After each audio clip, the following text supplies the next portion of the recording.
मईशत में बिल्कुल मसाइल हैं और इसके लिए हमें कुछ मुश्किल फ़ैसले करने पड़ेंगे और इसी सिलसिले में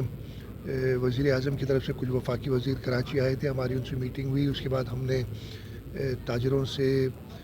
रेस्टोरेंट ओनर्स से, ख़ास तौर पे जो बड़े शहर हैं और मैं तो कहूँगा कि हमारे देहाती इलाकों में भी और छोटे टाउन्स में भी हमें बिजली की बचत करनी है, इसलिए कि बिजली बनती है आपकी ज़्यादातर इम्पोर्टेड फ्यूल से, चाहे वो एलएनजी हो, चाहे वो फर्नेस ऑयल हो। और इस वक्त हमारे पास जो इम्पोर्ट बिल हमारा है वो बहुत बढ़ गया है। इसलिए हम सबको अपनी कमर कसनी होगी और इस मुल्क को, जिसकी वजह कोई पिछले 2 4 5 महीने नहीं है, लेकिन जो मिस हैंडल किया गया है मईशत को पिछले कुछ सालों में, उसके असरात ज़ाहिर हो रहे हैं। एक मुश्किल मरहला है, मुश्किल फ़ैसले हैं जो हमें करने पड़ेंगे, लेकिन मुझे पूरा यकीन है कि